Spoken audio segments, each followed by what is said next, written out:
Hi, Colin. My name is Mike Davis. I'm a teaching professional in Southern California at a private club called Shady Canyon, and I am going to give you some analysis. I have two of your swings. Noticed that you uploaded quite a few, but I'm going to go ahead and take your 5 iron on the left and your driver on the right and kind of address both of your questions, hopefully. But first, I just would like to give you a couple of credits here to your. Obviously, you're fairly dedicated. I can see you've got yourself a nice practice station set up with your clubs for alignment and ball position. That's outstanding. Um, what I'm going to do at this point, I'm going to overlay one video on top of the other, and I think this is a good testament. I'm just going to kind of toggle them around a little bit to how consistent your setup is. Now, um, you can see the background that the cars don't line up 100% perfectly. You may have moved a tiny bit, but um, as far as your setup and your posture, you're in exactly the same spot. And you can see, or I can see, that I'm going to draw a red line. This is the 5 iron shaft. Actually, let's just do a single line. Red line for the 5 iron, white line for the driver.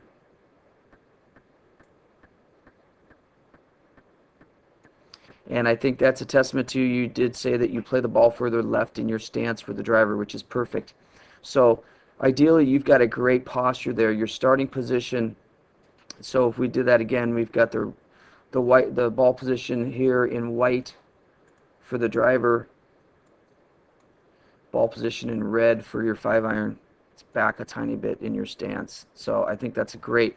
Your setup is identical, your posture. So however, your pre-shot routine must be pretty sound that you get into the exact same spot each and every time. I think that's fantastic.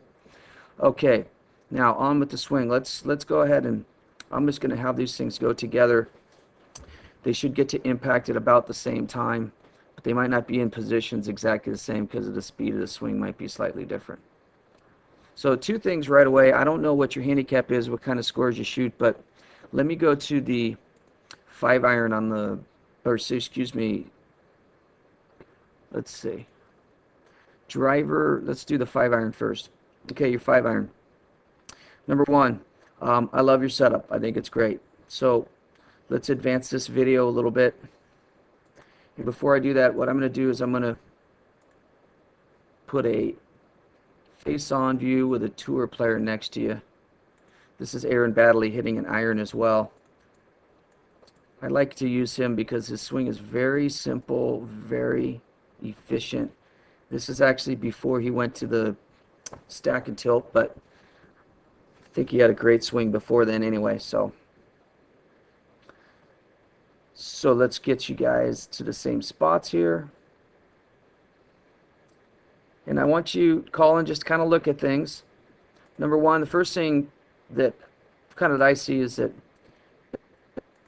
just about to top of the swing. Okay, we've got a lot of similarities here. You're very steady in your lower body. I think that's great.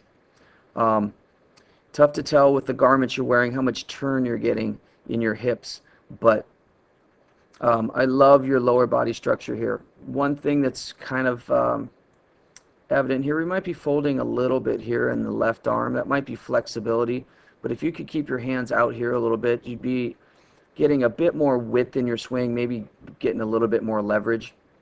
Let's advance this a bit further now, a little step at a time. Now, here's the thing that kind of jumped out at me, Colin. When you start your downswing, I'm just going to put a bunch of dots here that'll all connect with each other.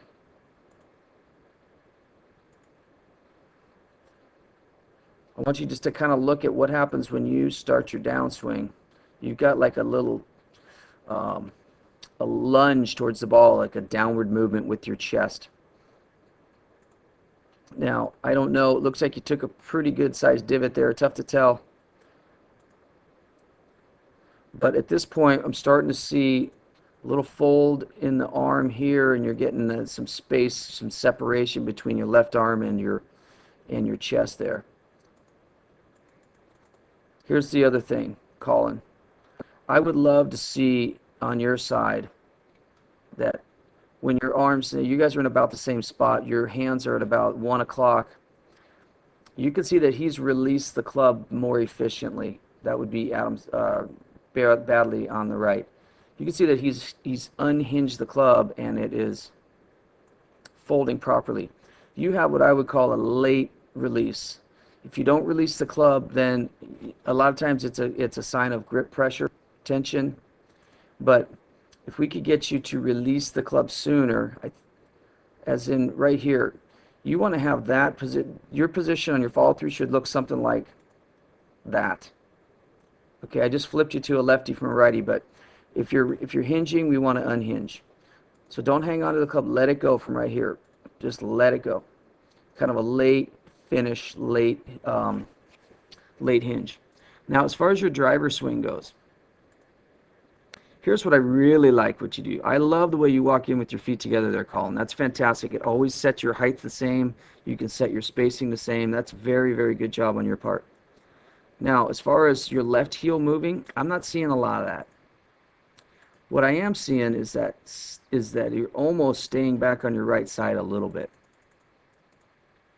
So in order to get all your way to your left side and to really feel the power through impact and how your arms and hands work in the swing, I think there's a great drill that you could do, and I call it a one-footed drill. So let me find that drill. And it's something that you can do, it's a very simple drill. You can do it with or without hitting balls.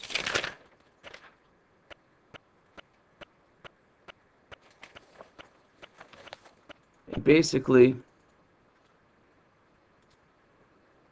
Colin, you're going to walk into the ball as normal. So this is it's a drill that I did at the Shady Canyon where I teach. You walk into the ball as normal. See, I like to set my feet together as I walk in to set my distance. And then instead of widening your stance, you take your right foot, you place it behind you and use it as a kickstand. And at this point, you basically, all your weight is on your left side. Your right hip is out of the way like it should be. And you take your club back, tee it up, and you swing slow. And as you come back through, really get a feel for how the club works with your upper body, your torso, your shoulders, and your hands. Okay? So one-footed drill. You can do practice swings or you can hit shots that way.